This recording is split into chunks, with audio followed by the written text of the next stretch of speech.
छात्रों good morning. आप सभी का गोमती पीजी कॉलेज में स्वागत। और इस स्वागत की कड़ी में चालू करते हैं अगली क्लास। और अगली क्लास का आज का जो हमारा टॉपिक होगा वो बीए पार्ट फर्स्ट और एमए प्रीवियस में एमएससी प्रीवियस जो दूसरा पेपर होता है फिजिकल ज्योग्राफी का, उसका भी साथ होता है। तो इसलिए कहता हूँ दोनों क्लासों के कमांड टॉपिक है ये बीए पार्ट फर्स्ट और एमए प्रीवियस ज्योग्राफी का।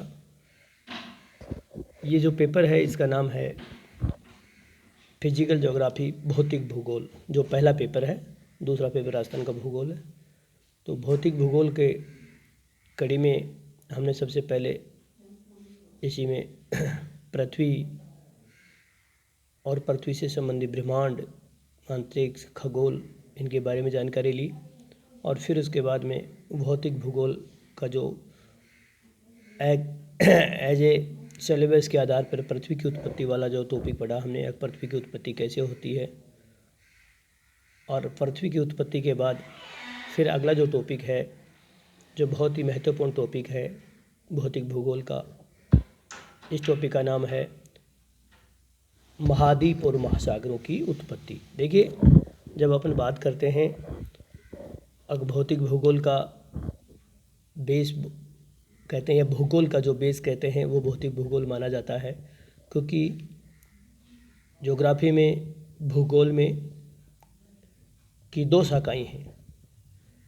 जब ज्योग्राफी पढ़ते हैं, भूगोल पढ़ते हैं, तो भूगोल की दो शाखाएं हैं, एक भौतिक भूगोल, एक मानव भूगोल, फिजिकल ज्योग्राफी और ह्यूमन ज्योग्राफी। अब जब बात ये कर रहे थे अपन फिजिकल ज्योग्राफी की बात कर रहे थे, ज्योग्राफी का 80% जो ज्योग्राफी कहलाती है, 80% 80% उसमें फिजिकल ज्योग्राफी होती है और 20 ह्यूमन ज्योग्राफी। तो हम जहाँ बात कर रहे थे भौतिक भूगोल की बात कर रहे थे, और भौतिक भूगोल में हमने सबसे पहले एक भौतिक भूगोल होता क्या है उसके बारे में जानकारी दी। फिर उस भौतिक भूगोल में किसका अध्ययन होता है। जब आप बात कर रहे थे कि ये पृथ्वी है, भौतिक भूगोल में या भूगोल में पृथ्वी का वर्णन होता है। इस पर पृथ्वी पर जब सामने दिखाई देते हैं तो स्थल मंडल, जल मंडल, दो ही चीज़ दिखाई देते हैं, महाद्वीप और महासागर दिखाई देते हैं, या फिर तीसरी बात करते हैं तो वायुमंडल, एटमॉस्फेयर। ये तीनों चीज़ पढ़ रहे थे, स्थल मंडल क्या है, जल मंडल क्या है, वायुमंडल क्या है। फिर उसके बाद अपन ने भौतिक भूगोल को समझने के लिए और हमें इसमें इसके पीछे कहते हैं ब्रह्मांड क्या होता है, खगोल क्या होता है, अंतरिक्ष क्या होता है, इसके बारे में जानकारी ले रहे थे। क्योंकि भूगोल में पृथ्वी का वर्णन होता है, और पृथ्वी की जब बात आती है तो पृथ्वी कहाँ से, तब बात ये आती है पृथ्वी, इससे ये जो सौरमंडल है, इस सौरमंडल का जो तीसरे नंबर का जो ग्रह है उसका वर्णन होता है, और ये भौतिक भूगोल में इस पृथ्वी का ही वर्णन होता है।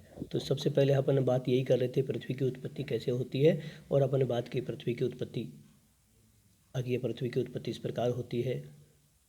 फिर पृथ्वी की उत्पत्ति होने के बाद इसमें जब बात आती है कि इस पृथ्वी के ऊपर दो ही उच्चावच दिखाई देते हैं। आज का जो टॉपिक है यहीं से शुरू होता है, वो है महाद्वीप और महासागर। जैसे महाद्वीपों और महासागरों की उत्पत्ति कैसे होती है, तो हम बात सबसे पहले ये करते हैं इस पृथ्वी पर दो ही चीज़ दिखाई देते हैं, महाद्वीप और महासागर। इनको फिजिकल ज्योग्राफी में ये भी कहते हैं कि रिलीफ है, रिलीफ, या कहते हैं इनको उच्चावच। पृथ्वी पर दो प्रकार के उच्चावच दिखाई देते हैं, महाद्वीप और महासागर। तो ये जो उच्चावच हैं इनके बारे में सबसे पहले बात करें, महाद्वीप और महासागरों की उत्पत्ति कैसे होती है। और जब हम बात करते हैं ये जो पृथ्वी है, इस पृथ्वी पे सबसे पहले कहें पृथ्वी है, इस पृथ्वी पर ये जो आपका ये कहें ग्लोब है, या ये कहें ये भूमध्य रेखा ग्लोब पे ये मध्य में भूमध्य रेखा या विषुवत रेखा, यानी पृथ्वी को दो भागों में बांटती है ये रेखा। भूमध्य रेखा पृथ्वी को दो भागों में बांटती है, ये नॉर्थ वाला पार्ट है, ये साउथ वाला पार्ट है। और इस भूमध्य रेखा के समान जो रेखाएं होती हैं ऐसे, उन रेखाओं को अक्षांश रेखाएं कहते हैं। और उत्तर से दक्षिण की ओर इस प्रकार की जो रेखाएं होती हैं उनको देशांतर रेखाएं कहते हैं। तो ये ग्लोब है, ये कहते हैं कि पृथ्वी पर इस प्रकार की पृथ्वी की ऐसी स्थिति है। अब इस पृथ्वी पर ये कहें कि ये आपका उत्तरी अमेरिका है, ये दक्षिणी अमेरिका है, ये कहें। और जब उत्तरी अमेरिका है, दक्षिणी अमेरिका ये थे। फिर आप बात करते हैं तो आपका ये यूरोप और एशिया, इन दोनों को हम यूरेशिया भी कहते हैं। और फिर बात करते हैं नीचे, ये आपका अफ्रीका, साउथ अफ्रीका, ये आपका ऑस्ट्रेलिया, ये आपका ऑस्ट्रेलिया, एंटार्क्टिका, जिसे कहते हैं। अभी बात ये कर रहे थे इनके मध्य में, ये बात कर रहे थे जैसे ये पृथ्वी है और इस पृथ्वी के ये आपके महाद्वीप, ये महाद्वीप, ये कहते हैं कि 7 महाद्वीप, ये कहते हैं 7 महाद्वीप और 5 महासागर। अब बात यही कर रहे थे महाद्वीप और महासागरों की।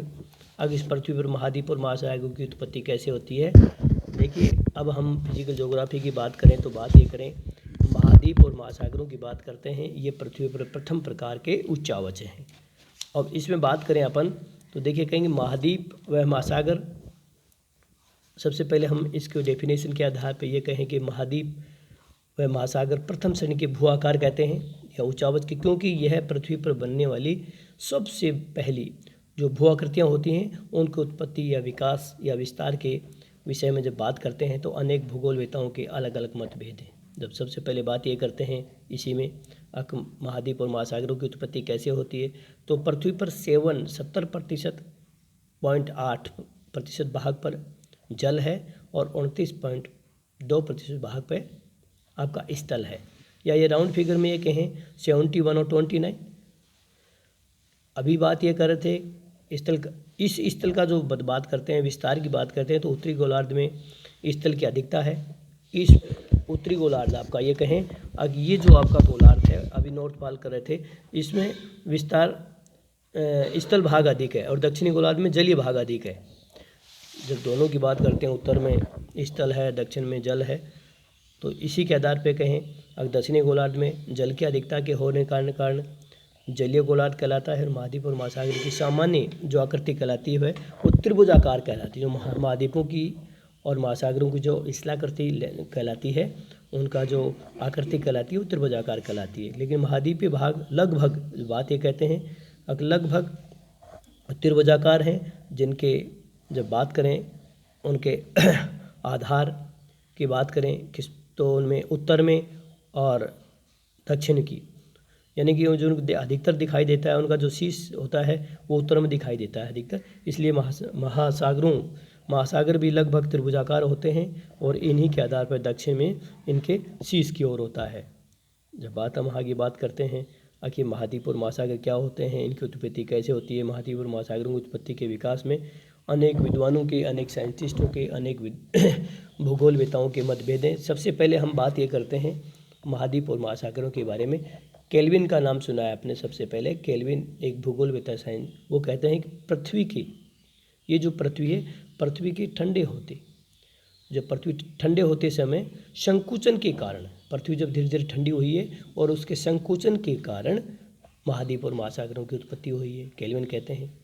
इसी में आगे चलते हैं, सोलास की भूगोलवेता है और सोलास भूगोलवेता को के आधार पर ये कहें अगर वायुमंडलीय दबाव की असमानताओं के कारण महाद्वीपों और महासागरों की उत्पत्ति ऐसे होती है कि वायुमंडलीय दबाव, एटमॉस्फेरिक प्रेशर के कारण और असमानताएं हुई, डिफरेंट अंतर आया है, असमानताओं के कारण महाद्वीप और महासागरों की उत्पत्ति हुई। नेक्स्ट इसी में आप तीसरे भूगोलवेता की बात करो तो लेफर्थ भले कि महाद्वीप और महासागरों के बारे में कहता है कि वलन क्रिया के द्वारा अपनति व अभिनति, देखिए 2 प्रकार की होती हैं। पृथ्वी पर ये महाद्वीप और महासागरों की अपनति के बारे में वलन क्रिया, वलन माने फोल्ड, संकुचन की क्रिया होती है और उसके लिए अपनति व अभिनति, कुछ स्थल ऊपर उठ जाता है, कुछ स्थल नीचे धंस जाता है, उसे अपनति और अभिनति कहते हैं, ये लेफर्थ कहता है। एक इसी की कड़ी में एक लॉथेन ग्रीन के नाम सुना है और वो कहते हैं महाद्वीप और महासागर की उत्पत्ति के बारे में या उनकी आगे ये जो चतुष्फलक परिकल्पना है, यानी जब कहते हैं 4 भुजा वाला या चतुर्भुजा वाला, उसी के आकार का जो स्थलाकृति है उसे महाद्वीप और महासागर कहते हैं। इसी कड़ी में आगे डेफिनेशन टेलर ने दी है, F.B. टेलर ने, और वो कहते हैं महाद्वीपीय प्रवाह परिकल्पना, महाद्वीपों का प्रवाह हुआ है और परिकल्पना हुई है, इसी के आधार पर महाद्वीपों और महासागरों की उत्पत्ति हुई है। लेकिन इन सब भूगोलवेताओं को करते हुए हम सबसे पहले जो बात आती है, अगर महाद्वीप व महासागरों की उत्पत्ति कैसे होती है, तो महाद्वीप और महासागर की उत्पत्ति में सबसे अहम नाम सुना होगा, वैगनर का नाम सुना होगा, जर्मन भूगोलवेता है, और वैगनर ने महाद्वीपीय विस्थापन सिद्धांत का नाम दिया है, और उन्हीं के आधार पर महाद्वीपों का आप ये कहें कि उत्पत्ति होती है। तो वैगनर क्या कहता है, वैगनर की परिभाषा क्या होती है, कहते हैं कि महाद्वीपीय प्रवाह सिद्धांत का विचार सबसे पहले, जो कि प्रवाह सिद्धांत सबसे पहले फ्रांसीसी भूगोलवेता उन्होंने दिया, और उनके बाद में जब बात ये कहें अब फ्रांसीसी विचारधाराओं ने दिया, और वो लगभग उन्होंने दिया तो 1858 में, लेकिन उनके बाद फिर अमेरिकन भूगोलवेताओं ने दिया, वो 1909 के आसपास दिया। लेकिन जो महाद्वीपीय प्रवाह का तार्किक और सार्थिक सिद्धांत देने वाले ये कहें जर्मन भूगोलवेता, और उनका नाम है आप ये कहें वैगनर, और यहीं से स्टार्ट होता है पृथ्वी पर महाद्वीपीय सिद्धांत की बात आती है। पृथ्वी पर महाद्वीप और महासागरों की उत्पत्ति यहीं से मानी जाती है। तो 1912 में जर्मन भूगोलवेता हैं, एक बहुत अच्छे विद्वान हुए हैं, अच्छे भूगोलवेता हुए हैं, जिन्हें जलवायुवेता भी कहते हैं, वैगनर महोदय ये भी कह सकते हैं। और वैगनर ने अपने सिद्धांत में महाद्वीप और महासागरों की उत्पत्ति बताई है। और वो कैसे, इन्होंने कहा देखिए पृथ्वी है और ये बहुत बड़ी पृथ्वी है, और इस पृथ्वी पे इन्होंने सीधा सा बातें बताई हैं। वो कह रहे हैं कि वैगनर मुख्यतः क्या जलवायुवेता भूगोलवेता भी कहते हैं, वे पृथ्वी की जलवायु का अध्ययन किया है, और उन्होंने बताया कि पृथ्वी पर विभिन्न स्थानों पर जलवायु एक सी नहीं रहती, एक जगह जलवायु में परिवर्तन रहा होगा तो दूसरी जगह स्थान में परिवर्तन। तो इसलिए कहा कि दो बातें हैं, और दो बातों को लेके ही इन्होंने कहा है कि पृथ्वी पर कई स्थानों पर जलवायु परिवर्तनशील रहा है। अगर परिवर्तनशील रहा होगा तो उसके परिणाम के अनुसार महाद्वीप और महासागर की उत्पत्ति होगी। दूसरी बात यह कहता है कि यदि जलवायु कटिबंध स्थिर रहे तो महाद्वीपों की स्थिति भी परिवर्तनशील रही होगी। आप या इस बात को ऐसे भी समझ सकते हैं, जब ये कहें वैगनर महोदय ने महाद्वीप और महासागरों की उत्पत्ति बताई, महाद्वीपों और महासागरों की उत्पत्ति कैसे होती है, और महाद्वीप और महासागरों की उत्पत्ति में वैगनर का जो सिद्धांत है वो ये कहते हैं कि ये जो पृथ्वी है, और इस पृथ्वी पे वो ये कहते हैं दो बातें हैं। पहली बात में ये कहते हैं कि ये जो पृथ्वी है, या तो पृथ्वी में क्या होगा, जलवायु में परिवर्तन हुआ होगा। परिवर्तन यानी कि पहली बात अर्थ पे क्लाइमेट चेंज हुआ होगा जलवायु में, कभी गर्मी कभी शीत कभी है। या फिर ये कहता है अगर जलवायु परिवर्तन नहीं हुआ है तो स्थल में, जो स्थल है उसमें परिवर्तन हुआ होगा। अगर जलवायु में परिवर्तन तो स्थल में परिवर्तन, इन दोनों के आधार पे महाद्वीप और महासागरों की उत्पत्ति होती है। अब इसमें आगे वैगनर महोदय ने कहा कि इसी प्रकार महाद्वीप और महासागरों की उत्पत्ति होती है। लेकिन एक स्वीडिश भूगोलवेता की बात आती है, यहाँ बात करते हैं, और वो ये कहते हैं और स्वीडिश की अवधारणा के अनुसार वो कहते हैं, वैगनर ने माना कि पृथ्वी की ऊपरी परत, जो पृथ्वी की जो ऊपरी परत होती है सियाल परत की बनी होती है, सियाल की है, और पृथ्वी की ऊपरी परत सियाल की बनी होने के कारण नीचे की जो दूसरी परत है वो सियाल सीमा, और इसी के कारण इसमें परिवर्तन हुआ हो, और इसी से महाद्वीप और महासागर की उत्पत्ति हुई। लेकिन इसी आधार पर वैगनर ने माना कि महाद्वीप सियाल के बने हैं, जो कि ठोस होता है, सियाल पर तो ठोस होती है, वह सागरीय जो तली होती है वो सीमा से निर्मित है, जो कि लचीली है, और सियाल का घनत्व सीमा से कम होता है, और सियाल घनत्व कम होने के कारण सियाल सीमा पर तैर रही है। जैसी चौथी जो बात करते हैं कैबिनेट फेरिस युग में सभी स्थल भाग एक थे, अर्थात पृथ्वी पर एक ही महाद्वीप था जिसे पेंजिया नाम दिया, और एक ही महासागर था जिसे पेथलासा का नाम दिया, और पेंजिया के बीच में एक सागर और उत्तरी भाग की ओर गया, उसे अंगारा लैंड और दूसरा दक्षिण की ओर गया उसे गोंडवाना लैंड। मैं इस बात को इस रूप में भी समझा सकता हूँ। देखिए, ये जो महाद्वीप और महासागरों की उत्पत्ति की बात आती है तो कार्बोनिफेरस युग की बात आती है। कार्बोनिफेरस युग में देखिए भौगोलिक जो कारक होते हैं वो 3 कारक होते हैं, इयोसिक युग, हिमाशिक युग और कार्बोनिफेरस युग। जब कार्बोनिफेरस युग की बात करते हैं तो कार्बोनिफेरस युग में ये जो कार्बोनिफेरस युग है इस पृथ्वी पर जब बात करें तो इसमें भूगर्भिक संरचना, संकोचन आदि सभी अभी वैगनर के आधार, सीविस के आधार, अमेरिकन भूगोलवेत्ता, फ्रांस भूगोलवेत्ता, जर्मन भूगोल सभी के आधार पर इन्होंने कहा कि संकोचन या फिर जलवायु में परिवर्तन हुआ है या स्थल भाग में परिवर्तन हुआ है, या तो स्थल माइग्रेशन हुआ है या क्लाइमेट चेंज हुआ है, और इन्हीं के कारण महाद्वीप और महासागरों की उत्पत्ति हुई।